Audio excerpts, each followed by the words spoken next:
para uno sea que contenga materia prima reciclada, para otro sea que tenga menos CO2, para otro sea que la huella de carbono, la huella del agua sea inferior.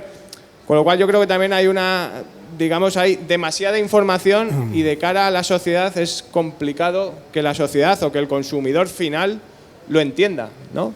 Luego también estamos viendo un montón de etiquetas, o sea, etiquetas de todo tipo. Ahora también parece que vamos a empezar a ver etiquetas nutricionales, ¿no? O sea, todo se mezcla en un mismo envase, en un mismo packaging, con lo cual yo no sé si... Yo creo que la aceptación social, evidentemente todo el mundo queremos que todo sea más sostenible, pero quizá luego la interpretación de cada uno es diferente. Sí, Perdón. Sí, yo creo que, a ver, si hablamos a nivel geográfico, obviamente en los países más occidentales hay una cultura mucho mayor, ¿no?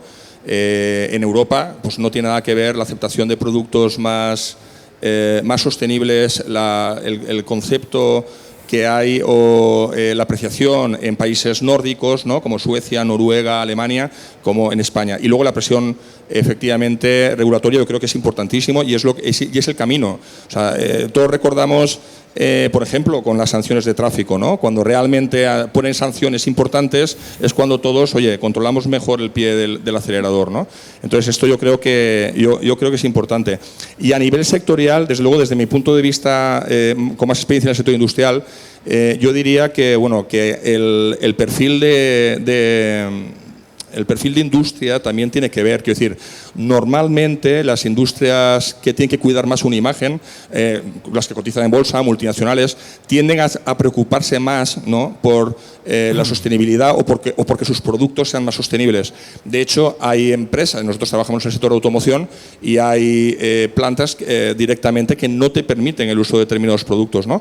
Y directamente estos productos no se pueden utilizar, ¿no? No se plantean que puedan funcionar o no, directamente por la ficha de seguridad ya no te permiten utilizarlas.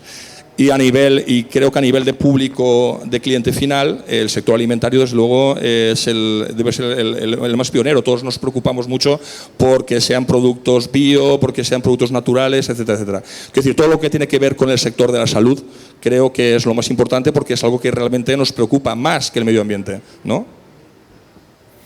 Sí, simplemente una matización a lo que ha mencionado Iván acerca de la percepción de la social, creo que era, ¿no?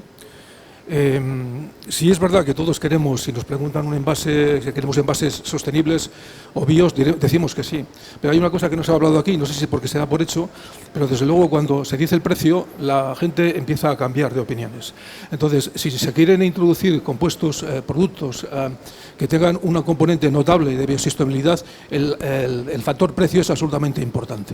Y los procesos desarrollados para los mismos tienen que ser tales que la diferencia de precios con respecto a los existentes actualmente, que no son de origen biosostenible, no sea acusada. De lo contrario, introducirse en el mercado es realmente muy, muy difícil, si no imposible. Y tengo ya edad para saber de qué estoy hablando. Gracias. ¿Queréis añadir algo vosotros? María José. No, simplemente añadir que estoy totalmente de acuerdo que aparte de la presión regulatoria, ¿no? que dirige a las empresas, sectores como el de alimentación tiene una presión social muy fuerte y yo añadiría el sector también, todo lo que tiene que ver con sector de cuidado personal, higiene, todo esto. Pero yo creo que esos son los que, a cara a lo que es el cliente final, tiene más aceptación hoy en día. ¿Quieres añadir algo, Caterina? ¿Sí? Yo creo que lo habéis dicho todo. Pero simplemente decir que al final es la regulación, bajo mi punto de vista, la que impulsa a que esto entre, o sea, por lo que habéis dicho, por el precio, porque si no, el mercado no se va a mover. O sea, la legislación ha hecho que entren los packaging más sostenibles, los biocarburantes, y luego también la legislación es la que lo frena a la vez, sobre todo cuando estamos hablando de materias primas residuales, que hay unos hándicaps que son contradictorios. El mercado está pidiendo una cosa, la legislación es ambigua. Luego entiendo que también la legislación tiene que asegurar una calidad para el usuario final. Está muy ambiguo también, entonces eso también es importante, que trabajemos bajo unas normativas, bajo unos estándares que aseguren la calidad para el usuario final y que las industrias nos permitan saber a qué nos tenemos que atener. y luego respecto al usuario final, en nuestro caso que trabajamos con materias primas residuales, sí que hay campos que no nos atrevemos a tocar. Nosotros nos vamos a agricultura y también hemos hecho packaging, pero para cosmética, pero para el food y pharma ahora mismo no lo estamos contemplando. Quédate si quieres el micro, que te voy a preguntar a ti ahora. Ya que estás aquí, veo que sí que más o menos en esto hemos tenido más acuerdo. Así que bueno, quería preguntarte a ti, Caterina, sobre lo que has estado comentando de tu proyecto y en relación, una pregunta que me gustaría hacerte es: ¿cuáles son los principales beneficios sociales, ya sean ambientales, sociales, relacionados con la salud, la seguridad, que el procesamiento circular y la conversión de los residuos o biorresiduos urbanos basados en biorefinerías pueden ofrecer en comparación con los modelos actuales de la gestión de los residuos urbanos? El concepto de biorefinería ya en sí mismo, o sea, es más novedoso, porque al final una biorefinería es lo mismo que una refinería.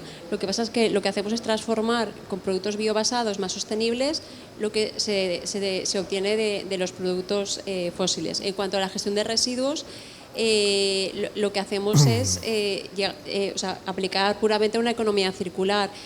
Antes he comentado los números que estamos barajando de todo el bio-waste que se produce a nivel europeo. Solo el 30% acaba siendo valorizado, con lo cual ya simplemente dándole un valor tenemos una materia prima enorme, con un gran potencial, que básicamente acaba o quemada o en vertederos, con lo cual si transformamos en producto químico, al final vuelve a la cadena de valor y tenemos un beneficio en ese mismo tratamiento. Y en cuanto a social, pues bueno, estamos generando productos en el mismo lugar donde se están generando, con lo cual ahí también hay una disminución de la huella de carbono, y todas las políticas europeas del Green Deal, y cumpliendo también la ley de residuos. Muy bien, muchas gracias. Y bueno, María José, te voy a hacer a ti también una pregunta en relación con tu proyecto. En vuestro proyecto habéis comentado que habéis elegido el ácido glicólico, corrígeme si me equivoco, el valdealdehído y el limoxal, ¿verdad? ¿Por qué estos productos y en caso si podrían utilizarse en un futuro para la obtención de otros productos químicos esta tecnología, ¿no?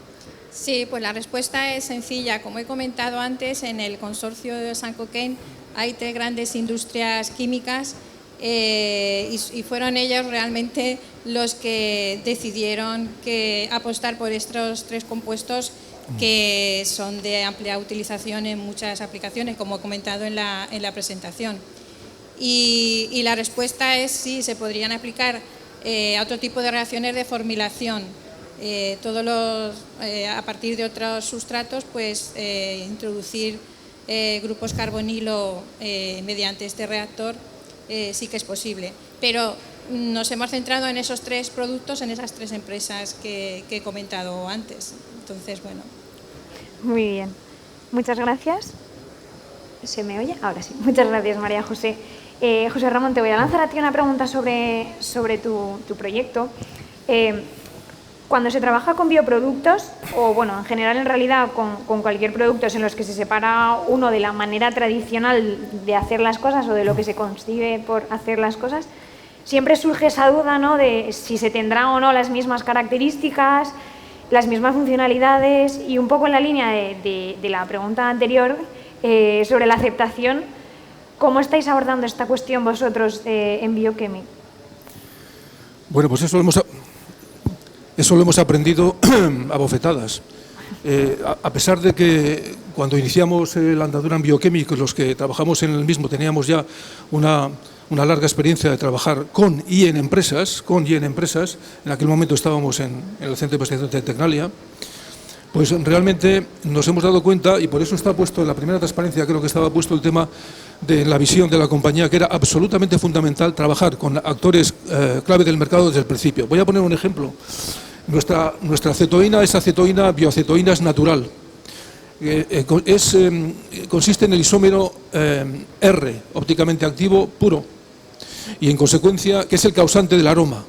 La acetoína sintética es racémica, por lo tanto su potencia como aroma es la mitad que la nuestra.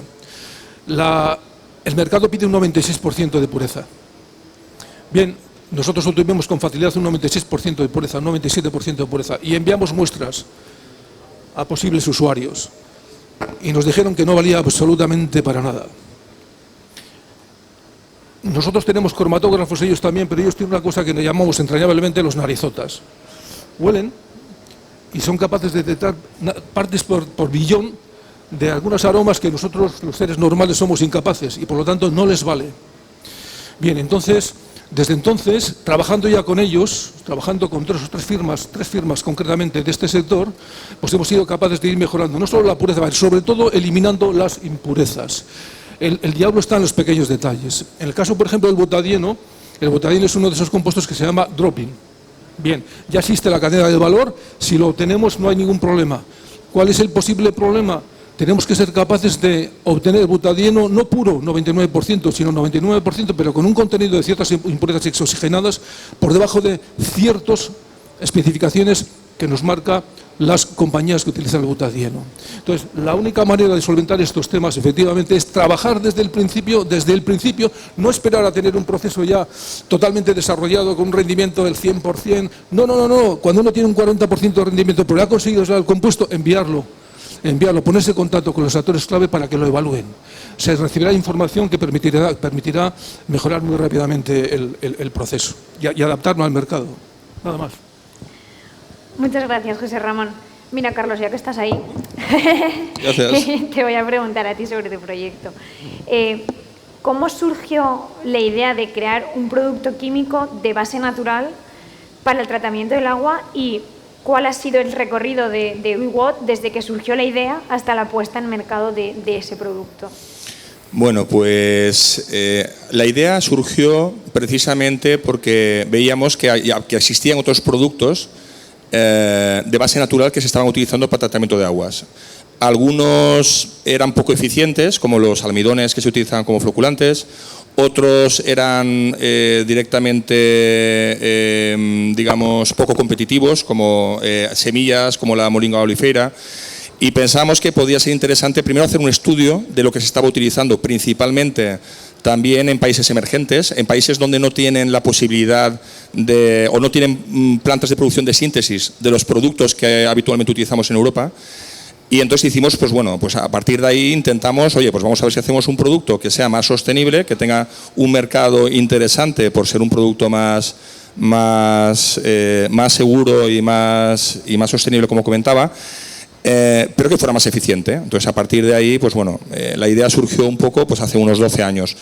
Y luego el camino, bueno, pues el camino fue primero viajar, hacer muchas reuniones internas, hacer muchos viajes para conocer qué es lo que se estaba utilizando en el mundo a nivel con este tipo de producto de base natural. Luego, intentar buscar financiación. Como comentaban, somos una pyme y necesitamos financiar este tipo de proyectos, si no es imposible. A partir de ahí conseguimos un proyecto para desarrollar una primera versión de producto con un piloto para poder probar el producto con diversas aguas residuales industriales, donde participaron varias empresas, una empresa de textil, participó una empresa explotadora de tratamientos de aguas residuales urbanas, participó una empresa de cerámica. Aquí ya desarrollamos una primera versión de producto, vimos que podíamos mejorar este producto natural a través de este proceso de síntesis. A raíz, luego continuamos viendo que el producto tenía un comportamiento, modificando el sustrato, tenía un comportamiento interesante para el tratamiento del agua residual urbana, principalmente para precipitar el fósforo total, como una alternativa al cloruro férrico. Desarrollamos un segundo proyecto muy orientado hacia el tratamiento del agua residual urbana. Estuvimos trabajando durante 2 años, produjimos en torno a unas 800 toneladas para trabajar a escala real con 4 plantas depuradoras urbanas aquí en Valencia, con Global Omnium también, con Egebasa. Y fue un éxito también.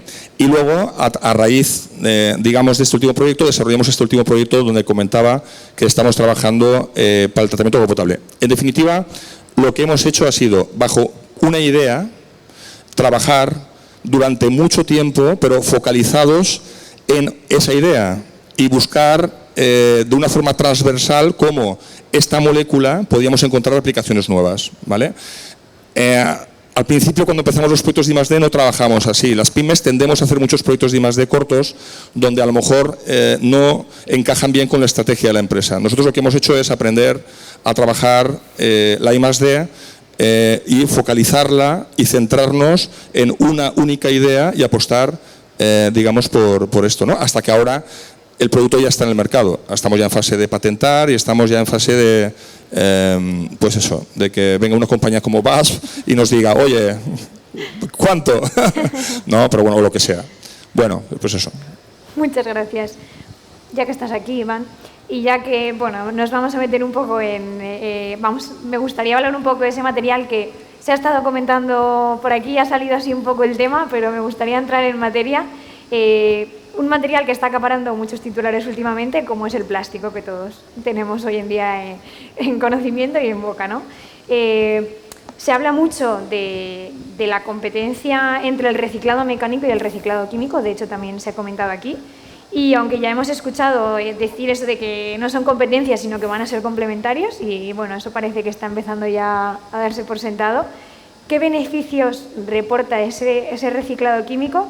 ¿Y cuáles son las principales aplicaciones de los plásticos obtenidos a través de este proceso?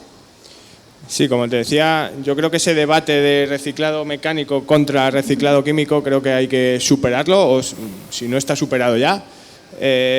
Como decía, son flujos de residuos los que se tratan en el reciclado mecánico que no se tratan en el reciclado químico. En el reciclado mecánico se suelen tratar ¿no? materiales plásticos, sobre todo monomateriales, que están limpios, que no están contaminados, y evidentemente la tecnología más eficiente para estos materiales es el mecánico, eso no hay ninguna duda, pero sí que es cierto que hay otros flujos de residuos que a día de hoy lo que se está haciendo es llevarlos a vertedero o incinerándolo. Entonces la pregunta es, ¿qué es mejor? ¿Incinerar o llevar a vertedero X materiales o reciclarlos a través del reciclado mecánico, ¿no? Yo os invito a ver en nuestra web, tenemos un informe de análisis de ciclo de vida que compara el reciclado químico con la incineración y con el vertedero, y a nivel de emisiones de CO2 el reciclado químico emite la mitad de emisiones que estas tecnologías en un análisis de ciclo de vida completo. Por tanto, bueno, ese es un beneficio del reciclado mecánico versus sus alternativas. Otro beneficio es que con el reciclado mecánico, como decía, al final lo que hacemos es romper las cadenas de los materiales, con lo cual